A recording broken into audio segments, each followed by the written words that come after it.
Good evening and welcome to our Bible study tonight. We will be continuing our study of John's Gospel and be starting a new section of the Gospel tonight, looking at John chapter 5. And at the beginning of our study, we'll have the chance to talk about how John 5 through 7 marks a whole new section of the Gospel. Before we get started, and I am starting just a minute or so early, so we're going to give everyone time to get connected. I would just like to say a little bit, we're trying something a little different with the technology in terms of the live stream. For the past several months, we've been using a cell phone that has been taped to a bookend. But tonight we're trying a video camera that's on a computer. Very happy to see that we're able to use this to live stream. So we're going to try it this way. Hopefully this will both prevent some of the technological problems that we've had in previous weeks and also protect my phone from destroying itself by overheating. So all right, so at 7:01, we can go ahead and get started. There is a new study that's been posted on the Facebook page, both in Microsoft Word form and in PDF form. So we do encourage you to connect with that. Just a way of keeping some notes. Again, just a reminder that there's probably more in those notes than I can possibly cover in a 1-hour class. So there are things that I skip, but they're there for you to go back and look at. There are also a few pictures in this week's study at the very end, the very back of the packet, that give you some idea of where the pool of Bethesda, which is the setting for tonight's miracle, where the pool of Bethesda is in relationship to the rest of the temple, the temple complex. So I encourage you to connect with those resources. But let's begin our study of God's Word with prayer. So we pray. Lord Jesus Christ, you come to us through your word and sacraments to show us the reality of our sin, but above all to remind us of the reality of the salvation that you won on the cross. We ask that as we meditate on John chapter 5 this evening, that you would help us marvel at the grace that you show not only to the man at the pool of Bethesda, but the grace that you show to us, your undeserved love, that seeks and saves the lost. We know, Lord, that we are among those lost. And so we ask that you come and seek and save us through your powerful word. We ask this in all things in your holy name. Amen. So as I mentioned earlier, we are beginning a new section of John's Gospel tonight. We have been, for the past several weeks, been looking at John chapters 2 through 4. Which began with the wedding at Cana and Jesus' cleansing of the temple. That's chapter 2. The conversation with Nicodemus is chapter 3, and then the Samaritan woman and the healing of the official's son in chapter 4. What John 2 through 4 all have in common is, and really even stretching back into chapter 1, what they all have in common is that people respond to Jesus with kind of a hesitant acceptance. Certainly it isn't just right at the beginning, they're all for Jesus, but there is a willingness to listen to Jesus, a willingness to interact with him, whether that's the disciples of John the Baptist who are told, go follow him instead of me, whether it's someone like Nathaniel, who initially says, can anything good come from Nazareth? Whether it's Nicodemus, or even Mary, the mother of Jesus, that tell them to do whatever he tells you. Certainly, the Samaritan woman starts off as being kind of hesitant about Jesus, but comes around by the end of the pericope. And last week, at least before we got cut off, we were talking about how the official's son, or the official, starts out with the same kind of shallow faith, just looking for Jesus to perform a miracle. But then by the end of the story, seems to really have a recognition that Jesus is Messiah, and he and his whole household believe. So one of the things that connects John 2 through 4 together is this kind of hesitant acceptance of Jesus. What's going to link the next section of the book of signs together, chapters 5 through 7, is that there's a shift from hesitant acceptance to outright rejection. Throughout these chapters, whenever Jesus says or does something, he's going to be greeted, he's going to be responded to with rejection, with skepticism, with unbelief. And that's going to start here in chapter 5 with Jesus performing a miracle, a miraculous sign of healing a lame or paralyzed man at the pools of Bethesda. But he does so on the Sabbath day. And because of that, both the man who is healed and then eventually Jesus endures the wrath of the Jewish leaders who consider what he did a violation of the Sabbath law. So that's just kind of where we're at in the book, beginning this new section, chapters 5 through 7. The other thing that we need to say, kind of as an introductory thought to tonight's lesson, is that we're going to read at the very beginning of chapter 5 that that Jesus is in Jerusalem celebrating one of the Jewish festivals. And this is one of the things that makes the book of John, or the Gospel of John, unique among the Gospels. Of course, in the Synoptic Gospels, Matthew, Mark, and Luke, we do hear about the festival of Passover. The fact that when Jesus entered the city of Jerusalem on what we call Palm Sunday, and then all of Holy Week, culminating in Good Friday, that all happened in leading up to the celebration of the Passover. So if you think about Palm Sunday, Jesus tells his disciples to go to a house where they'll find a room ready for him and his disciples to celebrate the Passover. Or the Jewish leaders want Jesus' body and the thieves of the body brought down before the end of the day on Friday because the next day was the Sabbath for the Passover. So we hear about the Passover, one Passover, in the three Synoptic Gospels. John's Gospel, though, is going to devote a great deal of attention to the Jewish festivals. We hear about 3 different Passovers in this Gospel. In John chapter 2, of course, we've already seen one, where Jesus goes to the Passover and cleanses the temple at the beginning of his ministry. And the next chapter we look at, John chapter 6, Jesus is initially not going to go to the Passover, but eventually does go down to celebrate the Passover. We have the celebration in John chapter 7 of the Festival of Tabernacles, or the Festival of Booths, depending on which translation you prefer, which is a remembering of the 40 years of wandering. And for a certain amount of time, God's people lived in tents or in booths outside their homes as a reminder of the time that their people spent wandering in the wilderness. And when you understand that that's what's going on in John chapter 7, it brings a whole new depth of meaning to some of the statements that Jesus makes about himself. And then in John chapter 10, we have Jesus celebrating the festival of dedication, or what we might normally call Yom Kippur, or something like that. So there's lots of attention given to the Jewish festivals in John's Gospel. And while we will have the opportunity to consider specifically what those festivals mean as we get to those chapters, what I'll just say, just real briefly now, is that these festivals contribute to the typology theme that we've seen running through John's Gospel, and which will continue to run all the way through to the end. That Jesus is the fulfillment of Jewish institutions, events, and people.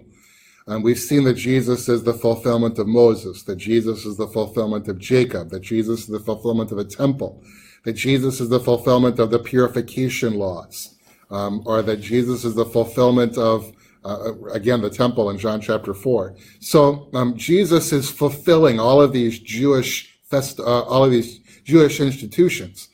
And in this section, John 5 through 10, 1 or 3 of the institutions that Jesus is going to fulfill is the Feast of the Passover, the Feast of of Tabernacles and the Feast of Dedication. So these feasts actually contribute to the typology theme that runs through all of John's Gospel.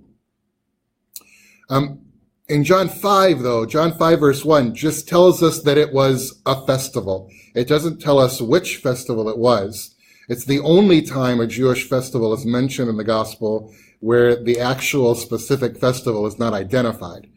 And the reason seems to be that the particular festival is not important. It doesn't color what Jesus is saying at all. The reason that John mentions the festival is because when we last saw Jesus at the end of John chapter 4, he is in Galilee. He's in Cana of Galilee. He just healed the official son in Cana. And at the beginning of John chapter 5, Jesus is at the temple complex in Jerusalem. And you might ask the question, well, how did we get from Cana to Jerusalem? How did we get from Cana to Judea? And the answer is, well, this was one of the Jewish festivals. So Jesus has traveled in the time between John 4 and 5 so that he might celebrate whatever festival this one was. He has gone to Jerusalem, gone to Judea to celebrate this festival. That's what brings him back to the city of Jerusalem. Okay, so with that, I think we have the scene set to read John chapter 5, verses 1 to 5. But I just want to pause there for a second, give you a chance to ask any questions you might have about where we've been. I guess you could ask anything about John 1 through 4, or where we're going in terms of how these chapters fit together, or about the Jewish festivals in John. Just going to pause there for a second, give you a chance to think about any questions you might have. Rachel. So like in the old NIV, it talks about a feast of the Jews. Is there any real difference between feast and festival? So the question is, in the old NIV, in the NIV 84, we probably shouldn't call it the old NIV, but the NIV 84 doesn't translate festival of the Jews, it translates feast of the Jews. Those two terms are used interchangeably.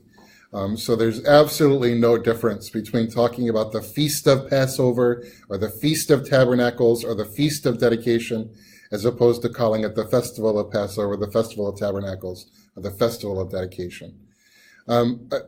If you asked me, I kind of prefer the term festival because certainly they were feasts. I mean, they were built around, part of the celebration was that there were special feasts, which meant a lot more in that time and in that society than it does today. In our society, we're very used to an abundance of food. We actually waste a lot of food. But in Jesus' day, the opportunities to eat as much as you want, to eat your fill, is the phrase that's used in Greek, is very rare. Would really have been these festivals, these holy days or holidays, where you would really not be interested in how much can I afford to eat, but instead ask yourself the question, what do I want to eat? This does affect, by the way, our understanding of a miracle like the feeding of the 5,000, where the evangelists tell us that they shared the loaves and the fish, and everyone ate as much as they wanted. And that really is a little hint that we have kind of a festival atmosphere when Jesus feeds the 5,000 or the 4,000. So yeah, feast and festival, really interchangeable terms, but festival may be a little more accurate because there's a lot more going on at these special events than just the fact that they have a big feast to eat. Have a question here from Kelly. Was it part of keeping the law perfectly that Jesus was in Jerusalem for the festival? I probably would say that Jesus' festival attendance is a part of his active obedience to the law on our behalf. So we know that the Old Testament required every able-bodied Jewish man to make a pilgrimage to Jerusalem to celebrate what are called the pilgrim festivals. Now, the pilgrim festivals we normally think of as Passover and Tabernacles. I'm going to have to go back and do a little more reading about the Festival of Dedication in John chapter 10. I'm not sure whether that was a required pilgrim festival or not. So I'll come back next week with an answer to that question. But certainly Passover and Tabernacles were. So if you were an upstanding Jewish person, if you took your Jewish religion the least bit seriously, then you, regardless of where you lived, you made a pilgrimage to Jerusalem for the Passover. And you did the same thing for Tabernacles. So the fact that Jesus is going to Jerusalem to celebrate these pilgrim festivals probably is an indication or part of his active obedience to the law on our behalf. He is taking his relationship with God as a real human being seriously, so that what is required of any other human being is also required of Jesus. Of course, that particular aspect of the Mosaic law has been abrogated. It's been annulled by Jesus' life, death, and resurrection. So there is no pilgrimage requirement anymore. That's kind of a part of that whole, how John 4 ends. The true worshipers are those who worship not in Jerusalem or on Mount Gerizim, but worship the Lord in spirit and in truth. So it isn't a part of the binding moral law that applies to all people of all time. But the fact that Jesus is observing this requirement of the Mosaic law for the Jewish people of his day, that's a very good point. This really is an aspect of his active obedience, that he's living a true human life of faith, just like everyone else has to live a real human life of faith, depending on God and reflecting his faith in God. This is really a part of his third commandment, law keeping. Okay, well, no other questions. Those are some good questions, but let's spend some time here in John chapter 5. We can really break this section, this pericope, down into 4 parts. So verses 1 to 5 really set the scene. Verses 6 to 9 record the miracle. Verses the second half of 9 to 13 talk about the fallout, kind of the negative consequences that come from the miracle. And then chapter 14 and 15 are a second conversation that Jesus has with the man he healed, kind of a reprise, we might say. So these first 5 verses set the scene. So we're reading John chapter 5, verses 1 to 5. Sometime later, Jesus went up to Jerusalem for one of the Jewish festivals. Now there is in Jerusalem, near the sheep gate, a pool, which in Aramaic is called Bethesda, and which is surrounded by 5 covered colonnades. Here, a great number of disabled people used to lie, the blind, the lame, the paralyzed. One who was there had been an invalid for 38 years. When Jesus saw him lying there and learned that he had been in this condition for a long time, he asked him, "Do you want to get well?" I actually read one extra verse there. But so we can look at some comments here. First of all, we hear about a pool. It's actually 2 pools that are right next to each other that have the name Bethesda. And the manuscript evidence, it also goes by, these pools go by the name Bethzatha and Belzatha and Bethsaida.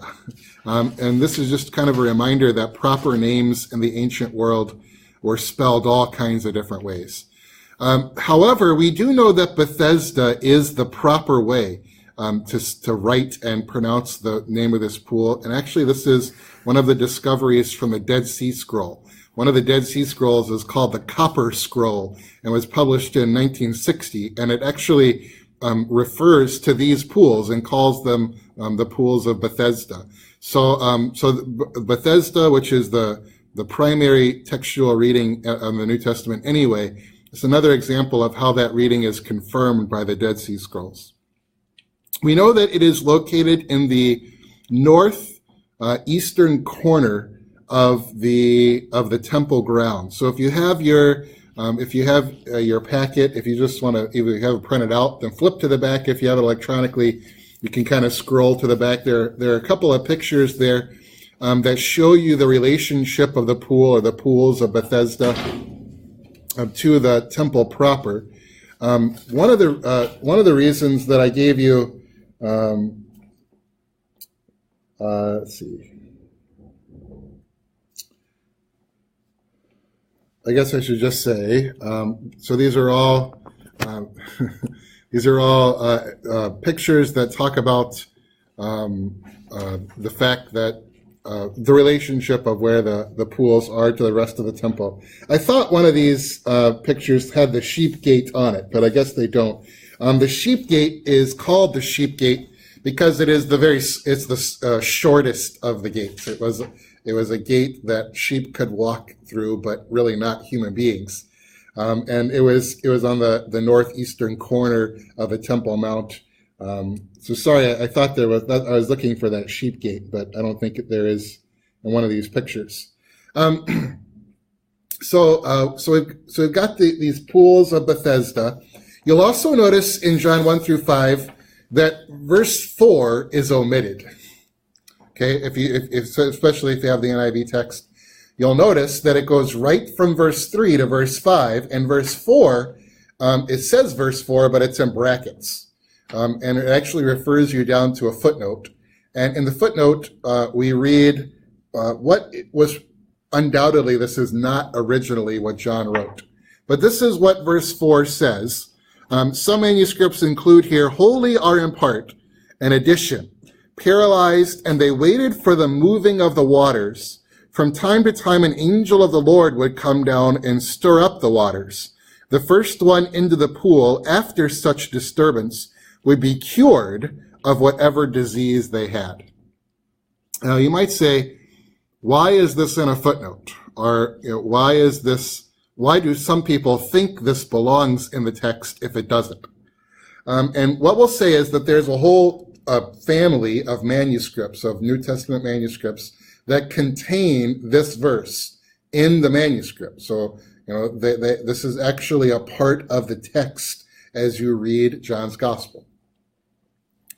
But what probably happened, we do know that early on in manuscript tradition, that it was very common for scribes to add little notes in the margin of the manuscript, and they're even called marginalia, which is the Latin word for notes that you write in a margin. And a lot of times these marginalia are added to verses that are strange, or verses that would lead people to ask a question. And so you're reading here through John's Gospel, and you hear that there are these people who are lying by the pool of Bethesda. And you might ask the question, well, why are they lying at the pool of Bethesda? And so at some point, the scribe wrote in the margin of the manuscript something like, the reason these sick people were lying near the pool of Bethesda is because there was a legend that an angel of the Lord would stir up the water, and the first one in would be cured of whatever disease they had. And at some point along the line, as these manuscripts were transmitted, as they were copied, somebody put what the scribe had written in the margin into the actual text itself. So there are a couple of reasons why we don't consider this to be a part of the original text. First of all, there are all kinds of manuscript traditions that don't have the verse at all. And so the question is it more likely that this verse would have been added by scribes, or is it more likely that it would have been removed by scribes? How do we explain the presence of a verse in some manuscripts and not others? And it's much more likely that this kind of explanatory statement, which is sometimes called a gloss, this kind of gloss would get added to a manuscript. That's much more likely than the idea that there were a whole bunch of scribes who just decided that they weren't going to copy a verse of the Bible. But then the other thing that we'll say, we can really object to this statement on theological grounds. This is quite superstitious. This is not how the Lord works. where it's kind of like, well, I'll send the angel of the Lord and we'll have a scrum to see who the Lord wants to heal. I don't doubt that this was a legend at the time of Jesus, that there were people who were lying at the pool of Bethesda because they thought that whoever was first in the pool when it was disturbed would be healed. I think that the marginalia does record a real legend, but I don't think that we should take the words of verse 4 as gospel truth, that God did send an angel and stir up the waters so that whoever was the first in the pool miraculously got healed. It's more just an explanation, providing a rationalization. Why was it that these sick people were lying by the pool of Bethesda? Now, there is no doubt that the pool is stirred occasionally. There's no doubt about verse 7, the legitimacy of verse 7. And in verse 7, the man who gets healed says, I come out here, but I know there's no chance I'm going to get in because there's no one to help me when the pool gets stirred. So we do know that the pool from time to time was stirred. It was probably stirred by an intermittent underground spring that fed the pool, but not all the time. We also know from extra biblical sources that the pool often turned the color red. And in the ancient world, red is a color that's connected with healing. And so this might have been part of the legend that when this intermittent spring, underground spring fed and disturbed the waters of the pool, then it turned the color red. And because red was associated with healing, that if you got in when the water was red, then you would be healed.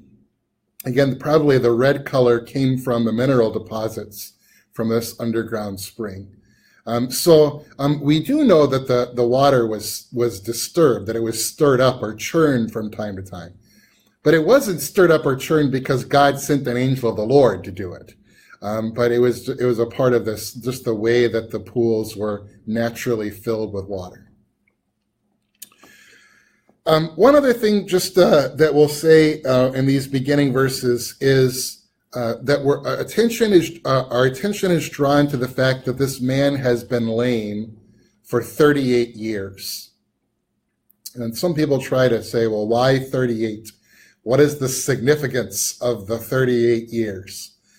And if you're kind of an allegorist, somebody who likes to allegorize, then you say, well, you know, if Israel hadn't rebelled against God, they could have shaved 38 years off their wandering.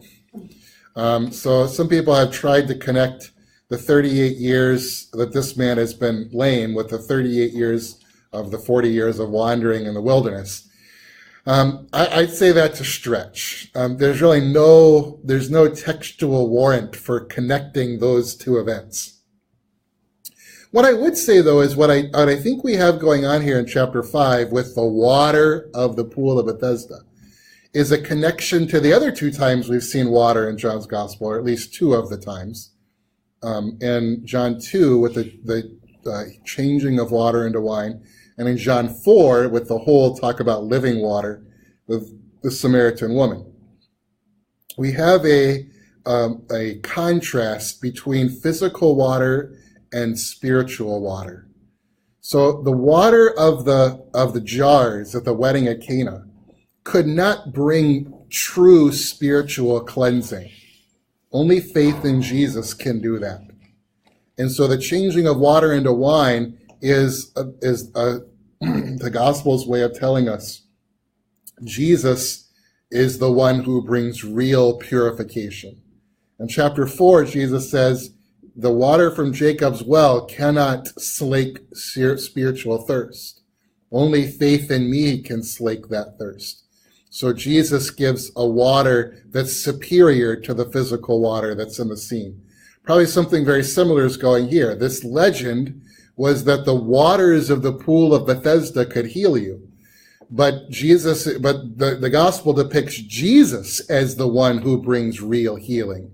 He is the healing water, in a way that is not superstitious, in a way that trumps anything that is going on here in John, the water of the pool of Bethesda in John 5.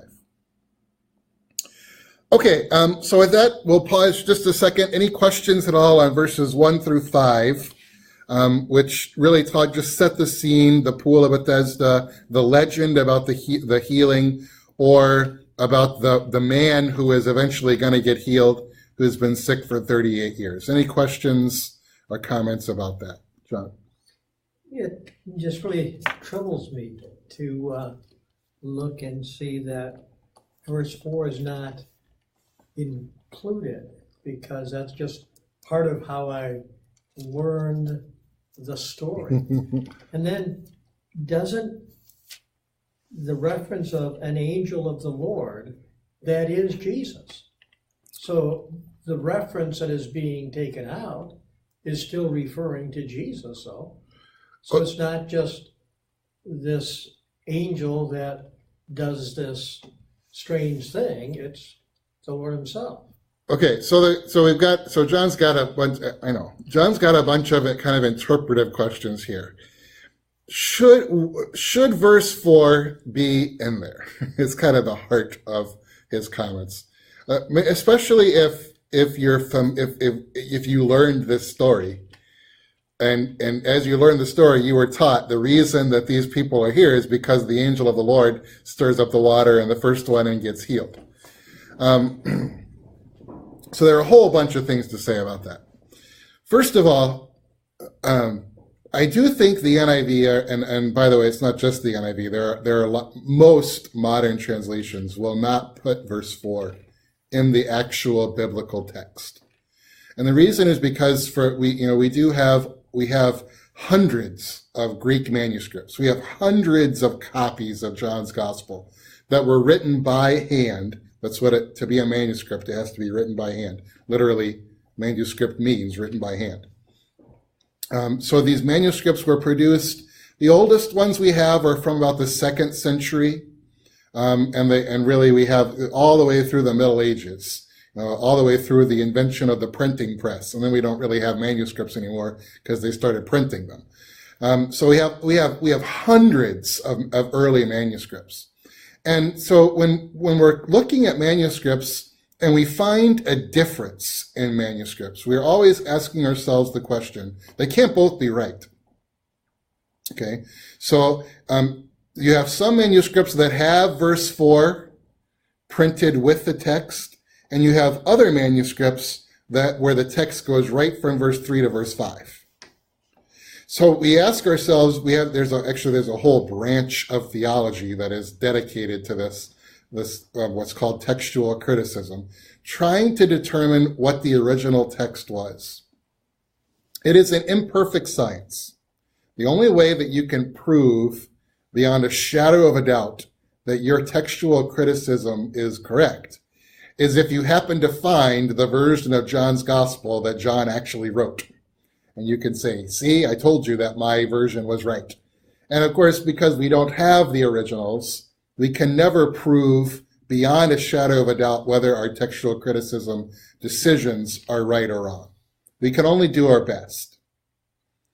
So one of the criteria that we have when we evaluate textual critical problems is we see which of all these hundreds of ancient manuscripts that we have. We look for the earliest ones, because of course the closer you are to the original, the more likely what you have is correct. But we also look for the reading that is the most widespread. In other words, there are these families of manuscript. You can boil it down to there are 3 major families. But even those 3 major families each have their own branches on the family tree. There are 3 main branches, and the inclusion of what we call John 5:4 is limited to only one of those 3 family trees. So there are 2 whole branches of manuscript transmission that know nothing of what we call John 5:4. And that, again, so you have to ask yourself the question, is it more likely that scribes added the verse or that they took the verse away? Scribes were very hesitant to take away from the text, even things they didn't understand.